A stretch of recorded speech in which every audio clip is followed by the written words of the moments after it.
All right, do you think I should roll this at advantage or disadvantage? Advantage, because we're awesome. Are we? Yeah.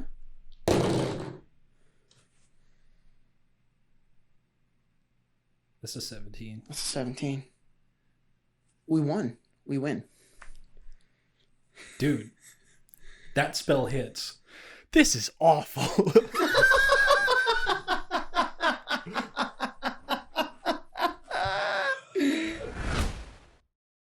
Welcome to Summon Greater Podcast. We've been trying for the last 10 minutes to come up with a way to describe the spell. Describe the spell, yeah. That is Summon Greater Podcast, right? Mm-hmm. And my theory is that you need material components for it. Mm-hmm. Just a couple of dice at most. Ideally several. Yeah. How do you get all of the slightly neurodivergent, possibly... Or majorly. Oh, well, yeah, that too. But yeah, like possibly bisexual white men within a 3-mile radius to gather in one room? This is how. You just roll an indiscriminate number of dice. Yeah. They don't have to be for anything. It's just, part of casting the spell. Yeah, and they'll show up and say, hey, what are you guys playing? Yep, that's the one. And then they'll say, oh, weird, I do it this way. Show me how you rolled those again. I prefer a dice tower.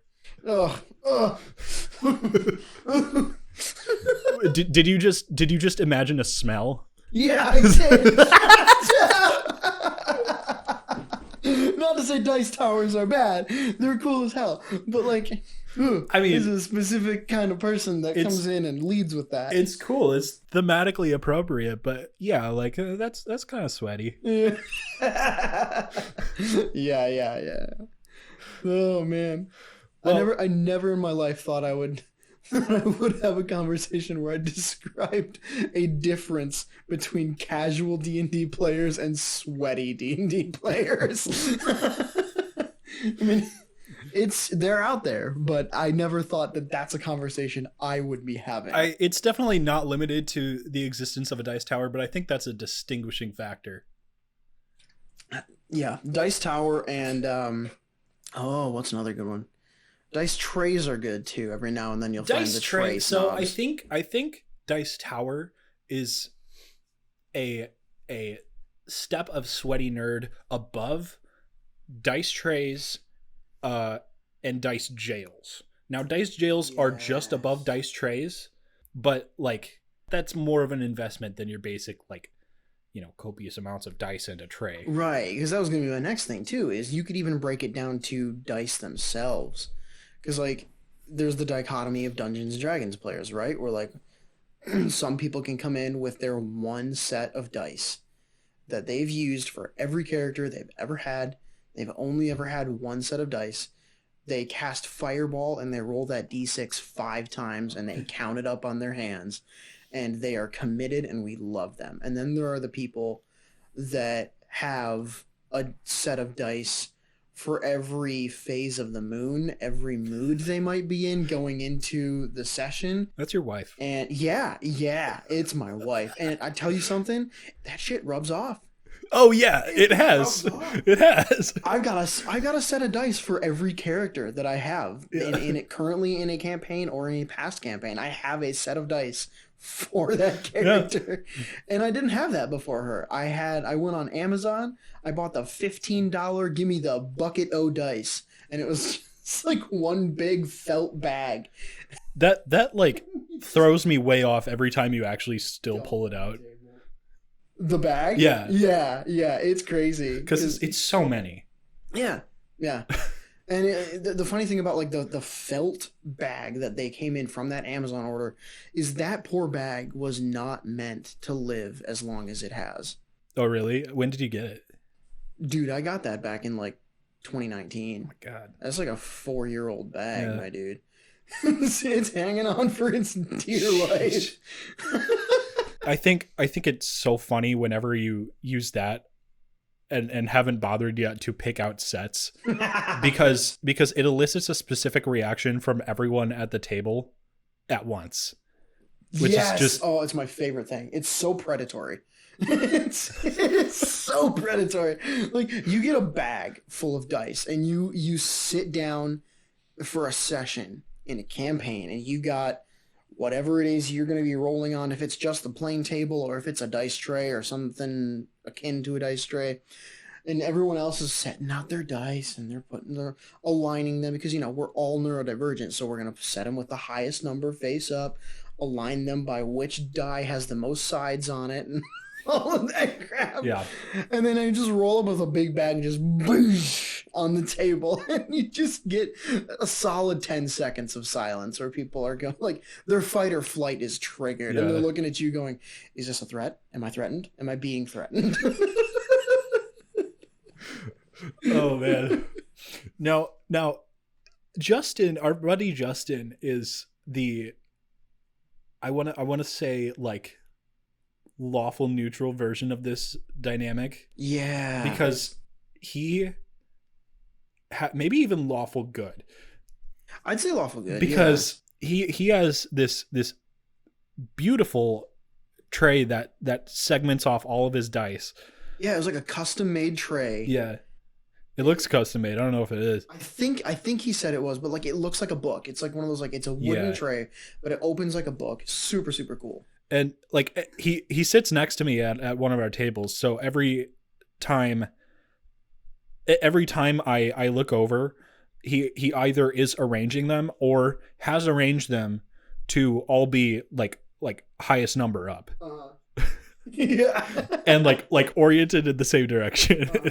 And it's so cool too, because like his tray has, on one side is like an actual like rolling tray, so it's open, and then on the other side it's segmented.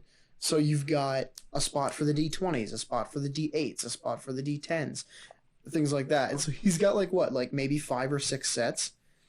He's the first responder for big roll assistance. Yeah, because you go, oh gosh, I need D8s, and he's like, they're all in one spot. And he's like, here, how many do you need? It's so good. It's awesome. And then on the exact opposite end of the spectrum, we have our other friend, Aaron, who is subconscious dice goblin. Like, I don't think she would describe herself as that.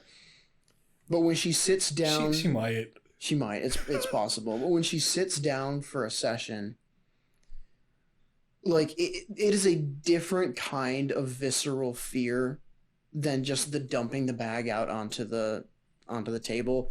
When she reaches in and just produces like a sack full of dice and then just roots around in it for about 3 minutes and goes, "This is the set I wanted," and puts them on the table. Just one set from this just sack of dice, and you're like, who are you?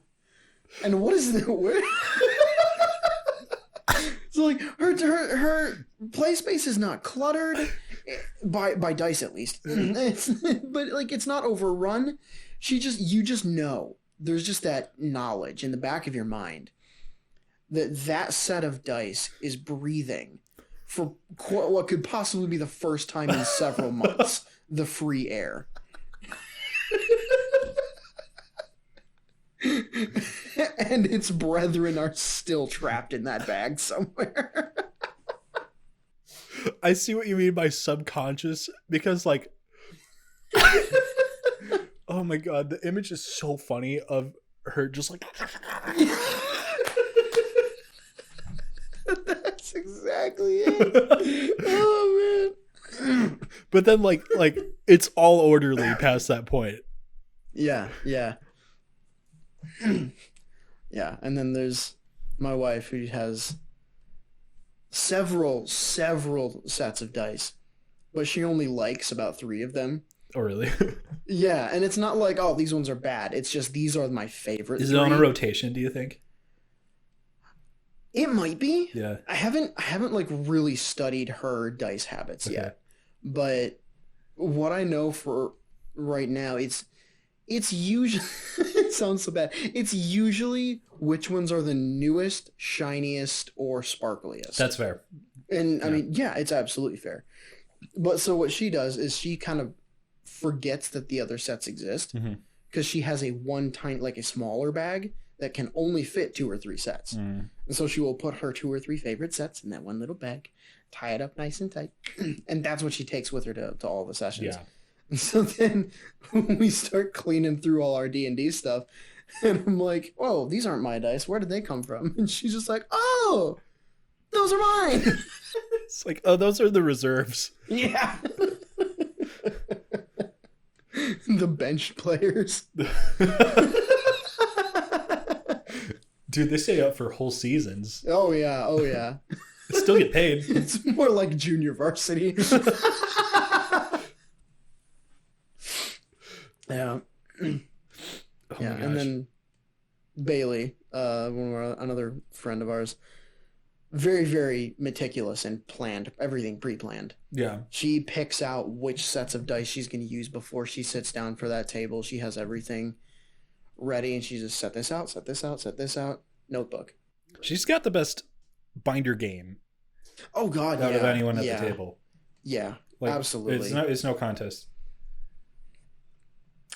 Yeah. But then, yet, Erin takes the best notes because it's weird how that works. She's got the best multitasking brain, is I think what it is. That's probably it. What about you? What are your dice habits? We talked about mine. My dice habits. I think I'm more in line with how Sophia is, honestly, where like I have a few sets that I really, really like. Yeah. And that I'll use for everything. And then if I get a new one, I don't get a new one very often anymore. So when I do, like that's the first pick for months and months. It's funny how that works too, where like when we were just getting into D&D, it was like, I just need dice, like just give me dice. Yeah. And you're like buy like I said, like the $15-$20 like bulk sets on Amazon. But now that we have dice, when we look for new dice, we're not looking for just new dice. We're looking for like, which one fits this character? Which one do I like resonate the most with? Oh, that one's super custom, whatever. Like we start looking into like all these like $40, $50, $60 sets of dice. I was doing the most shameful Google search the other day. I have a character named Oz in one of our campaigns who is an Earth Ganassi, who is his flesh is like, kind of stone like as many Earth Ganassi characters are, and he looks kind of like obsidian and malachite. I was looking for a set of real malachite dice. Ooh. Yeah. So these are the depths that I've sunk to.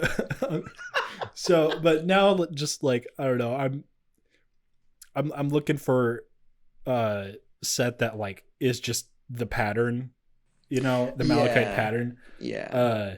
I started considering affordable to be like $60 for some of the sets I was looking at. What am I doing?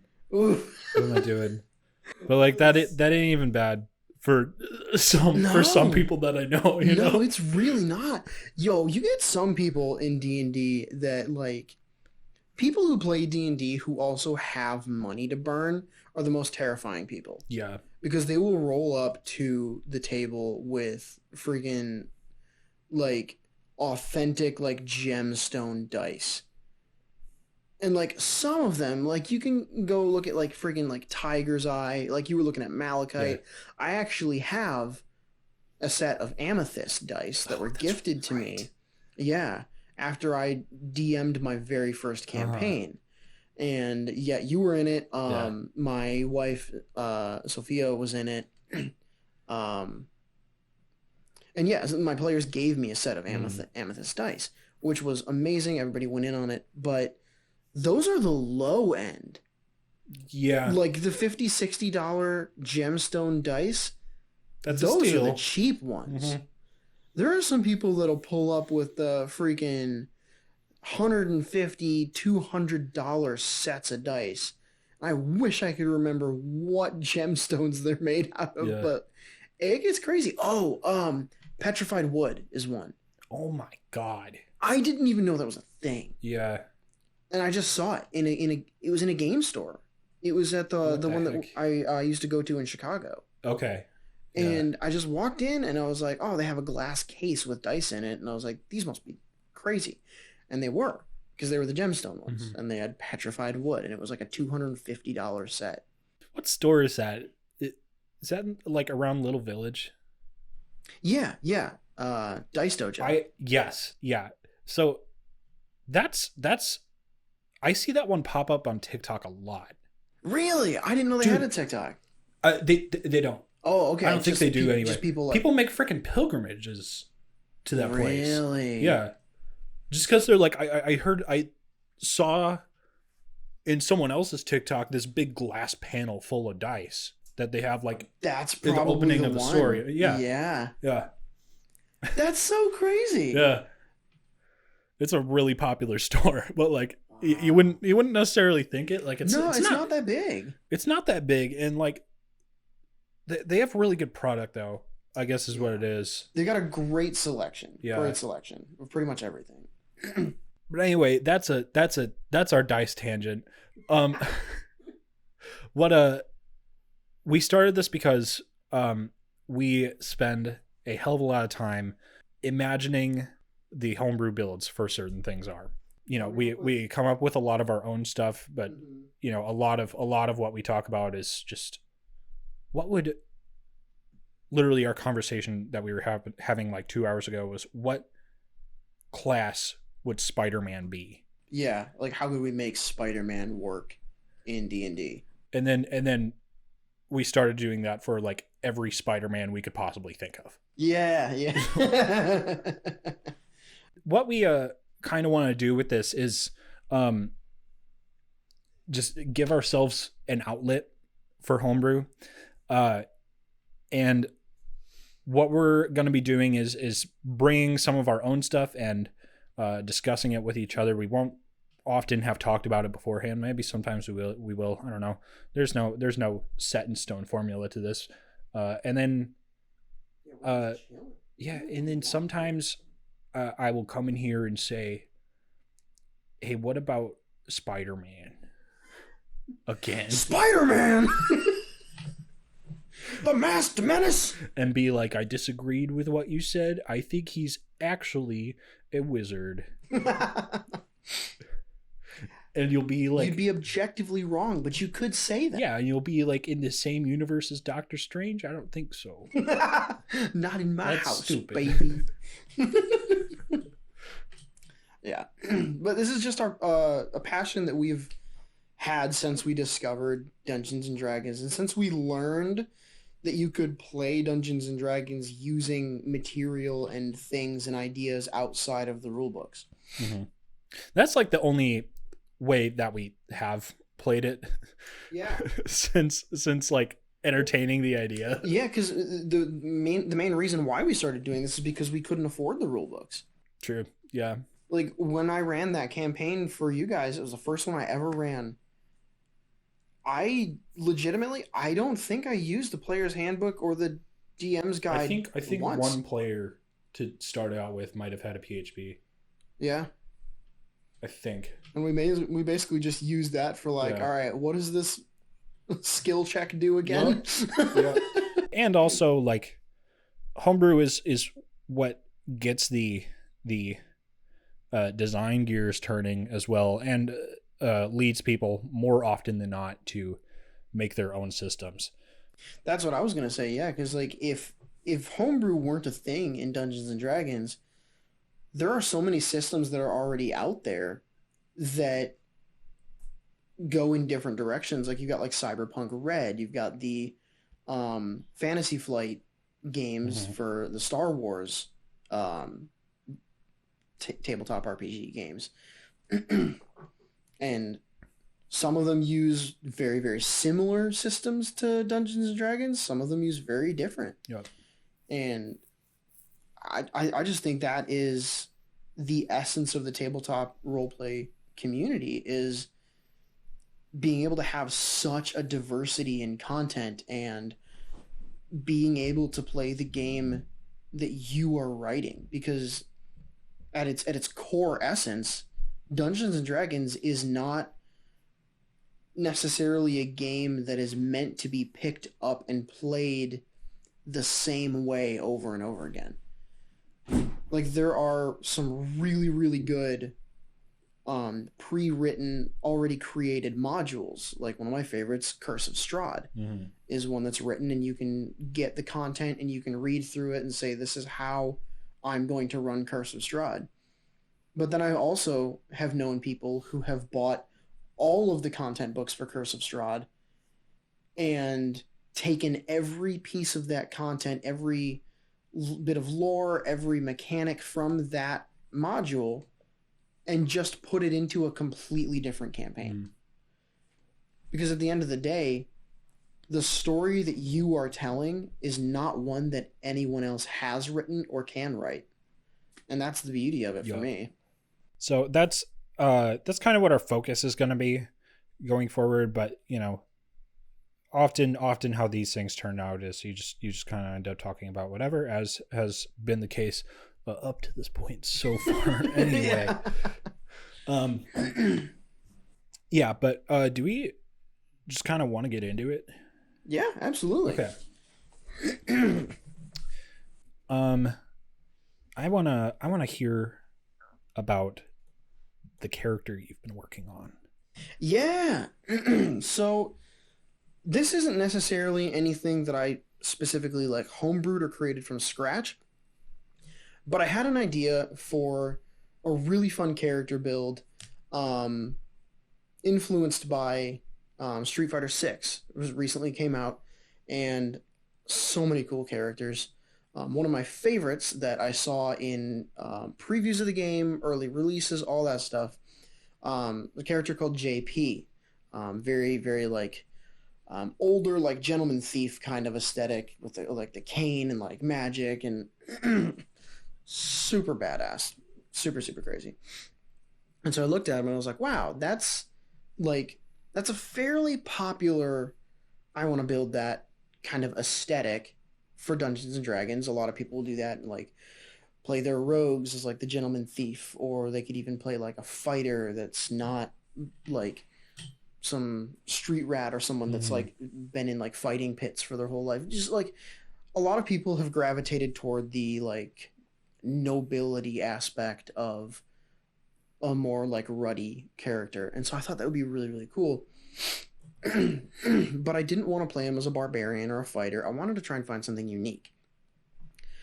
So what I came up with from the deepest recesses of my mind was a monk warlock multi-class.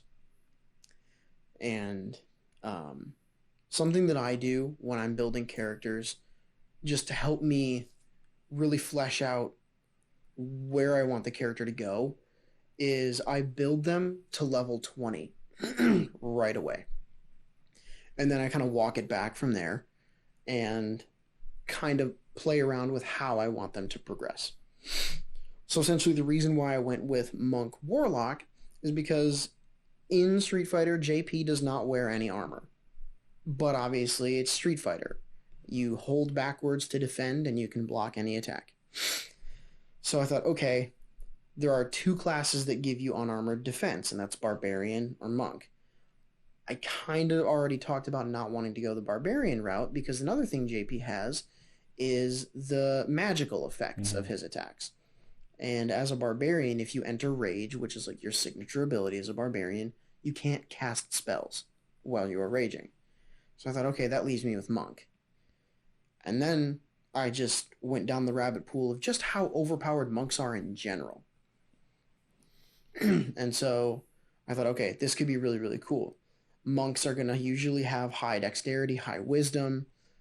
So I thought, all right, what other things do I want this character to be good at? And I was like, well, Gentleman Thief, usually you want them to be charismatic as well. So I thought, okay, magic users that use charisma, well, that's Bard, Sorcerer, or Warlock. Didn't really want to go Wizard. Things get complicated there with the spell books and everything. Didn't want to go Bard because I don't see this character as like a musical or performing arts based character. Because that's another topic. Bards don't have to sing at me. So I was stuck between Sorcerer and Warlock. And what sold it for me was the cane, ironically enough. What I love about Warlocks is the Pact of the Blade option that lets you create a pact weapon that you can summon and dissipate pretty much at will.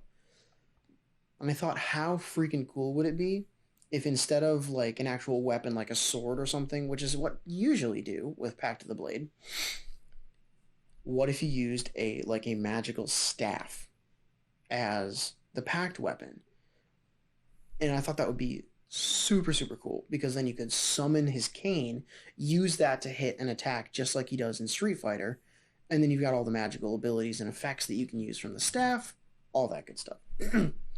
So I wound up going with subclass. I went with Great Old One Patron for the Warlock, because it gives you some really cool, like there's the Entropic Ward ability that lets you use your reaction to impose disadvantage on an incoming attack. And then if they miss, you get advantage on your next attack against them, which I think just kind of fit into the whole Street Fighter aesthetic anyway, where like if you block the attack, you can kind of like whiff punish or like counter attack them, things like that. And then for Monk, for the subclass, I went Way of Shadow, because then you get shadow arts. You can get darkness, dark vision, pass without a trace, silence, and minor illusion, all for the low price of key points. A lot of things you kind of see that character doing anyway. Yeah, exactly. Like in the moves that they use in the game, lots of like dark magic and purple shadows and things like that. Super cool. So obviously all of the Way of Shadow Monk abilities, like Shadow Step, you can teleport, Cloak of Shadows lets you turn yourself invisible. So that was kind of my big revelatory, how cool would it be to build that character? Yeah. I think that concept is so sick. You since we started playing D&D anyway, you are constantly working on a new character build. Yeah, and my like, D&D Beyond account will tell you all 287 of them. Oh my god, it's that many? Oh yeah. I haven't even heard that number yet from you. Oh yeah. That's so many, dude. Yeah. And that is also, I'm going to out myself here. Do it. That is after a purge. Oh man, really?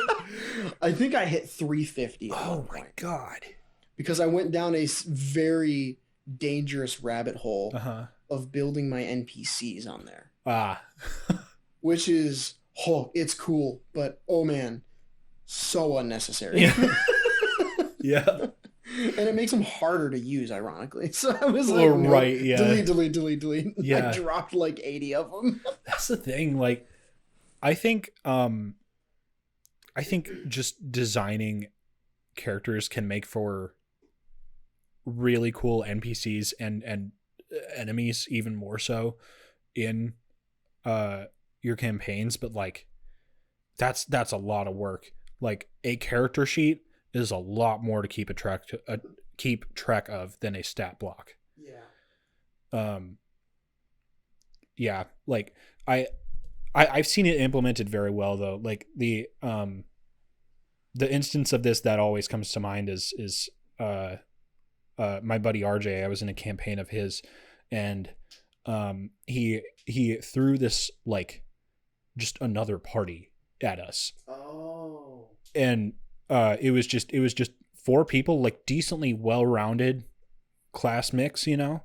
And like they all had personalities. They were, you know, bickering with each other, and they were funny.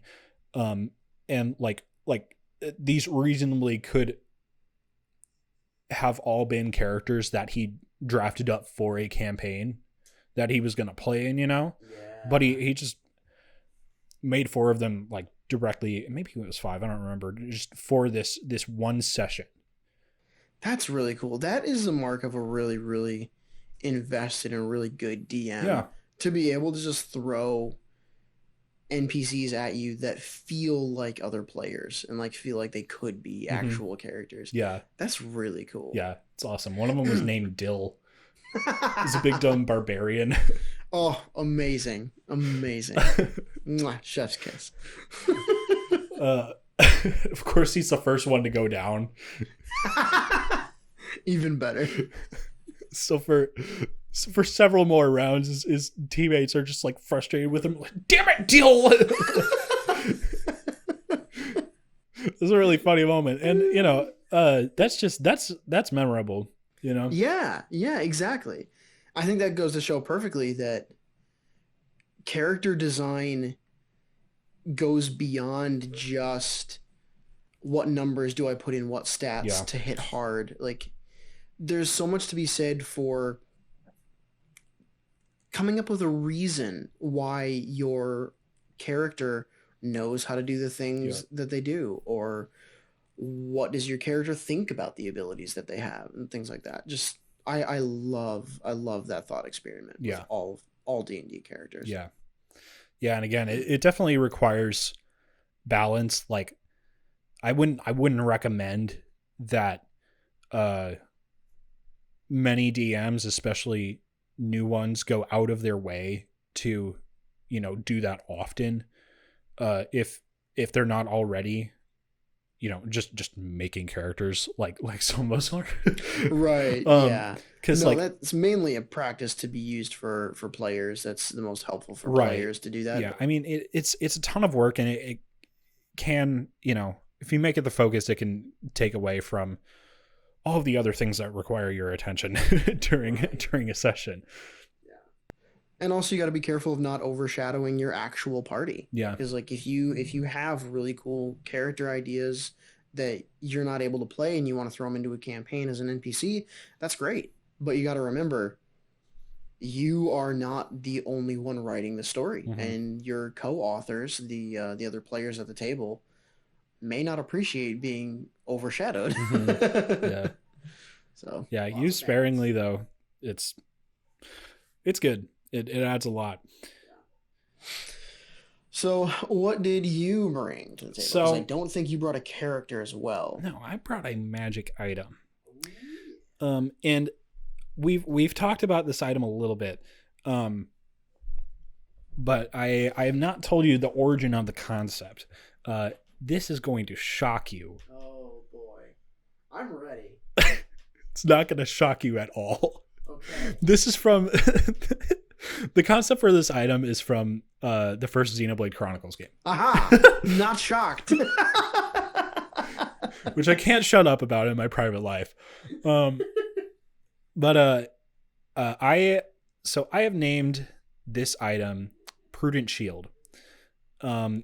It's based on the shield, the Monado shield maneuver from Xenoblade Chronicles, where the main character Shulk gives a quick whip of the sword, and this yellow aura appears around himself and his party members. Yeah. And it's designed to be used when you see the titled big attack coming. Yeah. So the way I have adapted that concept to this game, if I can pull it up, I am in the wrong place on my spreadsheet here. Yes, I have a spreadsheet full of magic items that I've created. This is what I've spent my time doing, where you have spent time creating characters. We love it. We love it. One day we will pool our resources and create the most cursed, unholy combinations of characters and magic items, and it'll be atrocious. Yeah. So I don't have a specific physical form for this item. It can be a ring or whatever you want. But so it's not like a physical shield. It's not a physical shield. It's just, it is a magic item like a ring or a bangle that has a certain number of charges. That reset every dawn, right? You can use a charge as a bonus action to target a friendly creature that you can see. You report aloud your prediction of one type of damage that you expect the target to take from now until the end of your target's next turn. If your prediction holds true, all damage of the specified type will be nullified for the target until the end of their next turn. That's really cool. I like that a lot. Yeah, I think it's really, really cool, especially given the context of your campaign that you're running, because you use a ton of homebrew creatures and things. Yeah, and I can see this. This could take on several different dynamics, right? Because if you use this kind of item in a campaign where, like, you're with a bunch of experienced players and people know the creatures, like, their characters might know the creatures, but more than likely probably not. And it can be a little hard to avoid metagaming with this type of item, because your players are just going to want to call out the type of damage that they know they're probably going to take. You're right. I definitely much prefer this in this setting where I make all the creatures myself, and I describe them to my players, and they have to, if they haven't seen this creature before in the campaign, they have to intuit, like, what kind of damage do I think this is going to do? Yeah.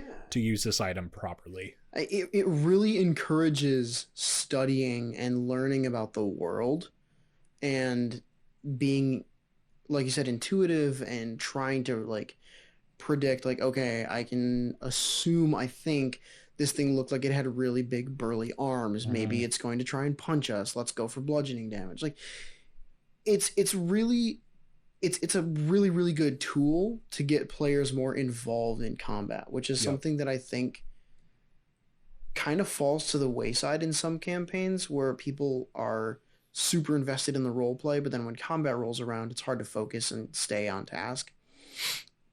So I think an item like that is perfect for that, because it gives people an incentive, like, hey, pay attention, you're going to learn something, and it could save your life. Yeah. Do you think there's a way that this could be better applied in, like, a regular 5e campaign? That's a great question. I think what just popped into my head was the problem of metagaming. Obviously, you mentioned it. There are almost always going to be players who are going to say, okay, well, I know that the dire wolf deals piercing damage, and so therefore I'm going to apply basic logic and say that my character also knows. And some people will do that without realizing it. Other people will go out of their way to try and logic and twist and manipulate and make it so that it makes sense that their character knows this. So I think if you were to take the random accessibility of knowledge out of it, I would almost say make it dependent on an intelligence check. Like, if you were able to say, like, it could be a straight intelligence check, or it could be investigation or something along that lines. And like, just to use it at all, you think? Yeah. Take the prediction element away from it? I think that would make it easier to adapt to a standard campaign. I think that makes a lot of sense. Yeah. Because then you could say, okay, you succeeded on a DC whatever intelligence check set by the DM, and then, okay, now you get to use one of the charges because you've used this intelligence check successfully, and so now you can use this item without making another check against this one creature. Right. Yeah, that's a really good idea for that. I didn't consider that at all. And that's the fun part about throwing stuff on paper and just going, what about this? What about that? What if? Yeah. That is like my favorite question in all of Dungeons and Dragons is what if? Yeah. Yeah, it's necessary though, you know? Yeah, absolutely is. I was oh shoot. I was listening to a video. I can't remember if you sent it to me or not. Uh, but this dude was talking about just like DM techniques, right? Um, and he brings up a concept that I'm generally kind of wary of uh for DMing, which is just like once you have, you know, permanently left an area, um or just like missed an opportunity that you will not get again, um once you come to a stopping point in storytelling and role play, you just have a moment with your players, probably at the end of a session, right, to just debrief and go into like some of the stuff they might have missed in detail. And I haven't watched a ton of Critical Role, but I think this is a thing that Matt Mercer does sometimes during that show, where, you know, he'll say like in this dungeon that you guys will never get the opportunity to go back into again, you missed this magic item in a chest, and you missed finding this NPC that has been there for, you know, a century or whatever, and had some important things to say to you. What do you think about that? That's really interesting. Mm-hmm.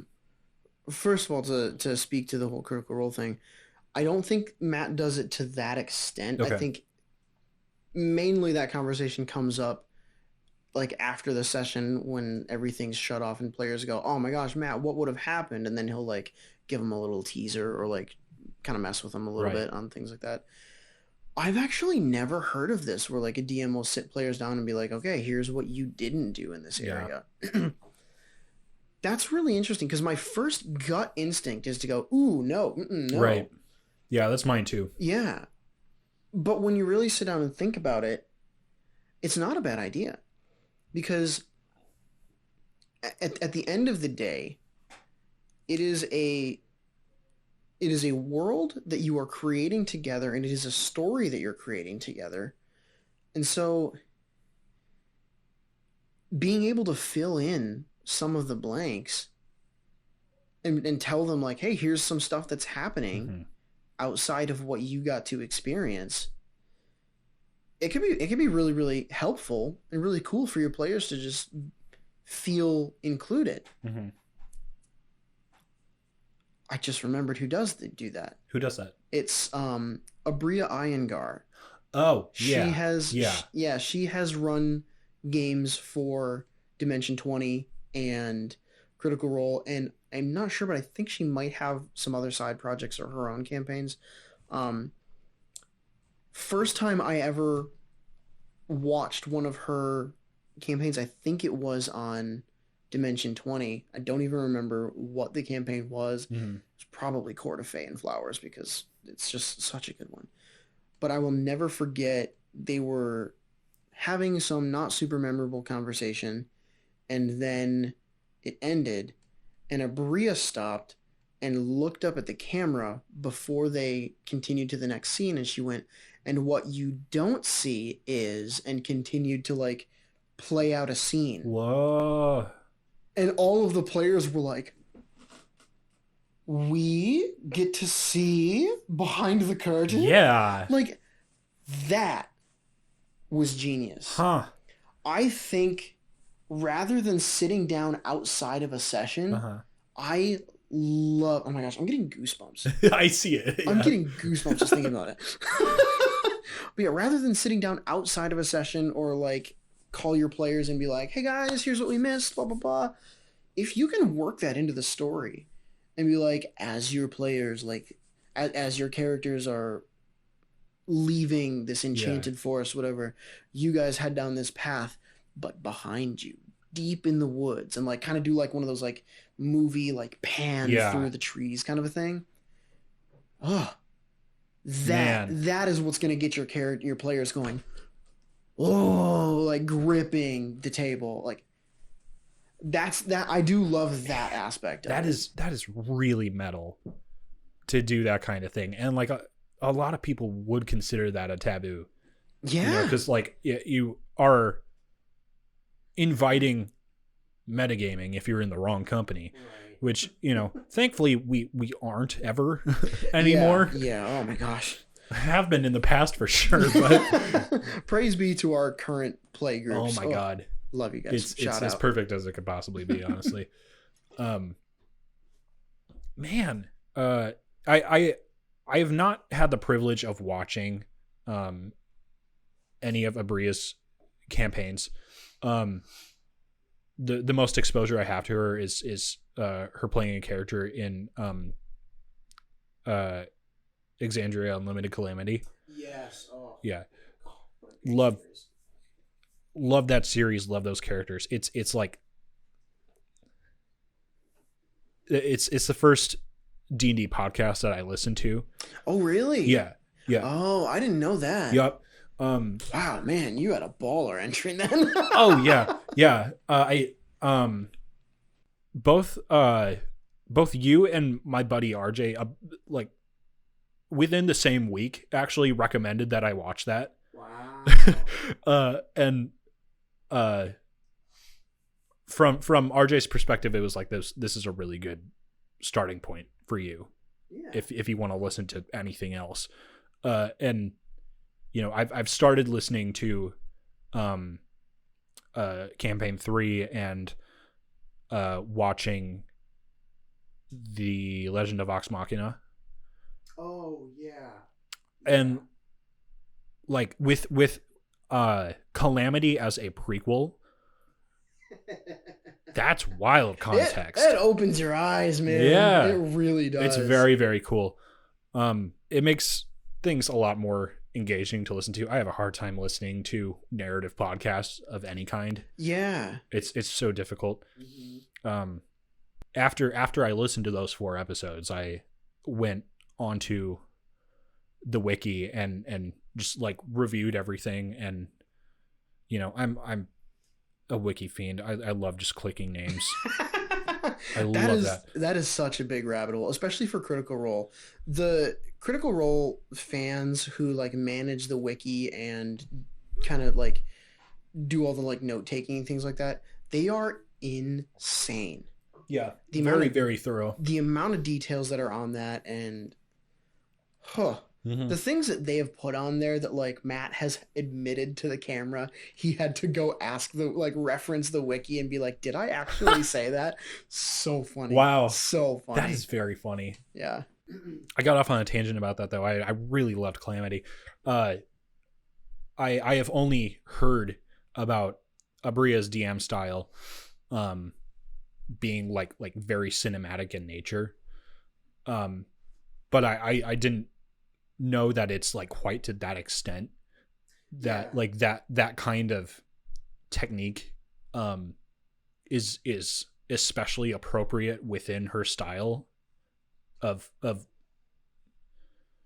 was going to say leadership. That's not the right word, but it is a good word. Of DMing, right? What is a good campaign that she leads to get started with, do you think? Ironically enough, the other Exandria Unlimited series. Yeah. Okay. Because there's Exandria Unlimited Calamity, and then there's just the precursor Exandria Unlimited. Not the same story. Mm-hmm. But she runs that one. It's good. It's different characters. I think there's 2 cast members that are the same from the actual Critical Role show to Exandria Unlimited, but it's in the same world. It's like I'm pretty sure it happened around the time of the events of Campaign 2. Okay. But that was one that I don't know exactly how it came about, but they offered Abria to come run a campaign in Exandria in Matt's world that he created, and she crushed it. She blew it out of the water, Nice. and everyone had so much fun. It was really cool. That's a good one. Cool. Yeah, I've seen a round table. It's just like an hour long, podcast format video of the three of them, Matt, Abria, and Brennan, just the talking. Game Masters of Exandria round table. Yeah. That's one of my favorite videos ever. I've rewatched it several times. Yeah, because there's just it's packed with wisdom. But yeah, like even Matt says like something to the effect of there's not many people I would trust more with the world I've created than you two, including myself. Right? Yeah. Which is that's really sick. I really admire the dynamic of building something so large that you can invite someone else into it to lead it. Yeah. That's so cool. Yeah, that has always been a dream of mine, is to create something specifically in Dungeons and Dragons, to create a world, a setting that would someday become bigger than myself, that I could hand off to other people and say, use this, write your own stories. Like that would be what, like, my peak in Dungeons and Dragons. Yeah, I mean, that's what leads people to, create systems and publish source material. That's true. Yeah. That's the dream, dude. And speaking of published source material, the other thing that we were going to talk about today was some source material from other people that has been posted and published on various sites that we want to just take a look at and kind of not really rate and review. Like, we're not trying to tear anyone's workmanship down, but just kind of talk about how would we have done it, or how would we integrate this into one of our campaigns or something. So what did you find for that one? All right. I think you in particular are going to really like this. Moi? Yeah. This is also a magic item, but only mostly. I don't like the way you said that, but all right. This is something that piqued my interest, actually, because it reminds me very much of your kind of roadmap that you've had in the past for your character in my campaign, Darren. Oh. That's a good character, guys. I did good. You did good. You did good. This is an artificer infusion called the Helm of Living Armor. Ooh. I'm already getting Tony Stark vibes from this. I'm so in. I've this was a quick and easy find on r/D&D homebrew. You must be a 14th level artificer, armorer specifically. Okay. And you need a helmet. Into which you imbue a semblance of consciousness, which attaches to a suit of arcane armor. While attached to the armor, should you doff the armor or are incapacitated whilst wearing it, the helm animates it and controls it for you. Oh, baby! Next to this description, there is a stat block for that. Oh. So this is also like a monster, kind of. That is so cool. That happens if you get knocked unconscious? Yeah. Ooh. There's a lot more here. Ooh. If you are wearing armor controlled by the helm whilst incapacitated, you have full cover. For me, that's a little crazy. Yeah. Full cover's crazy, but I like it. I like it especially for the requirement of 14th level artificer. I was just going to say that. Yeah, at 14th level, it's like, okay, someone's probably got something AoE that can hit through that. So giving yourself some extra protection from death is probably okay. I think so. While the armor is inanimate, the helm cannot take any actions or make any movement. However, it remains conscious. When you create the helm, choose one of the following skills: Arcana, Athletics, History, Insight, Investigation, Nature, or Perception. The helm is considered proficient in that skill, and you gain proficiency in that skill while you're wearing it. Oh, this is a rabbit hole of an item. This is, yeah. I looked at the camera earlier after I said this is giving me Tony Stark vibes because I realized that's just Artificer in general. It's just fucking Tony Stark. But this helmet, it sounds so much like a Jarvis or a Friday. Like this is very it really does. Very like D&D AI. I have to wonder if that's not, kind of the origin of this idea. It might be. Yeah. But like it's worded so well, and this is so well done. This is very well written. There are 2 more paragraphs. All right, hit me. 3, actually. Jeez. The armor's friendly to you and your companions, and it obeys your commands. See this creature's game statistics in the Living Helm stat block, which is pictured right next to it. I'll go over that in a second. Which uses your proficiency bonus in several places. In combat, the helm shares your initiative count, but it takes its turn immediately after yours. It can move and use its reaction on its own, but the only action it takes on its turn is the dodge action, unless you take a bonus action on your turn to command it to take another action. That action can be one in its stat block, actions granted by its armor, or some other action. If you're incapacitated, the homunculus can take any action of its choice, not just dodge.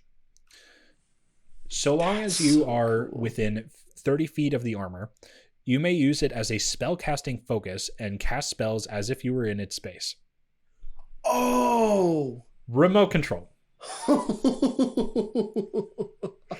So, like... That is one of my absolute favorite mechanics in Dungeons & Dragons. That's so is sick. To be able to cast a spell from someone or something else's location. Yep. Dude, you brought out the Italian in me. Oh, that's so good.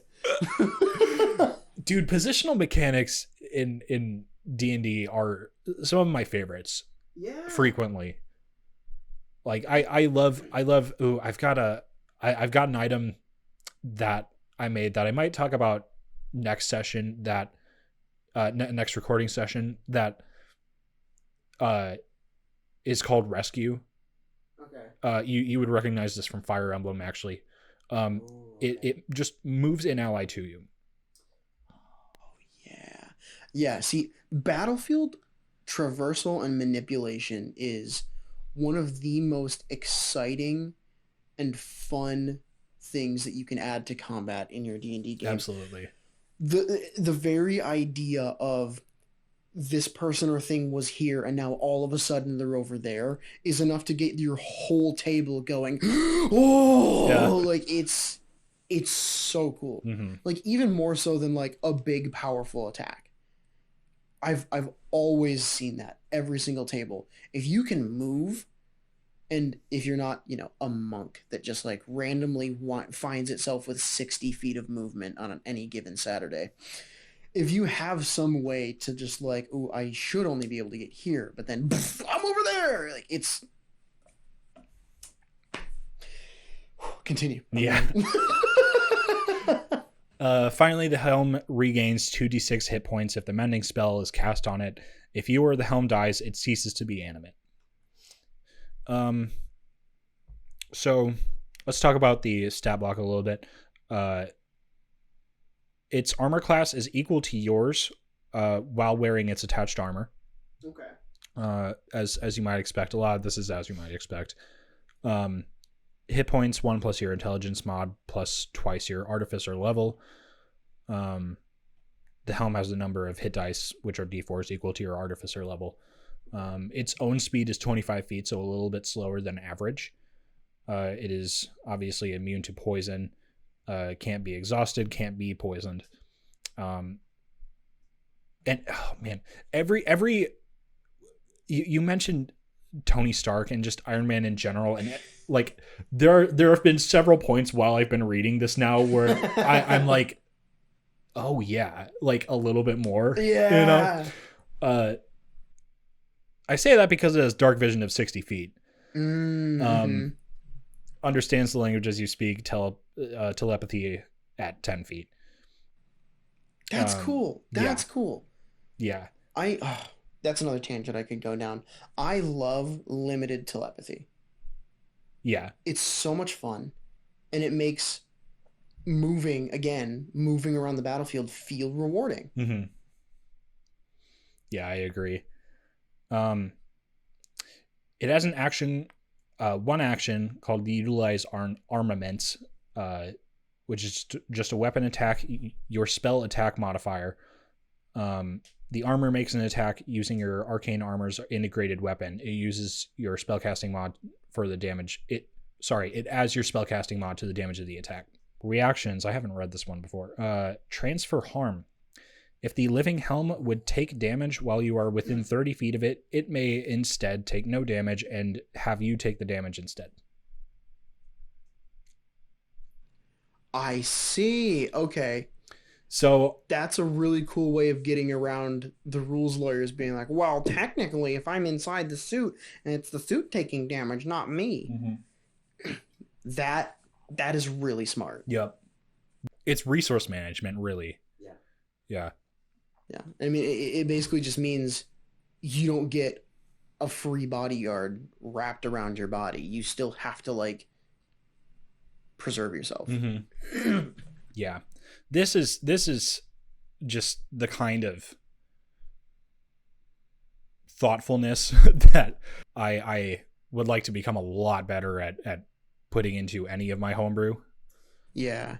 And this is the thing, that having a group of people that are also homebrew minded is so helpful for. Because like, we've started how many different group chats talking about, like, oh my gosh, what if I tried to make this in D&D or something? And so many people chimed in with, ooh, what about this? Ooh, well, if you do that, then this might happen, and it might break this, or it might whatever. It's so helpful to have people that you can run this past and just say, help me not make this broken. Mm-hmm. Yep.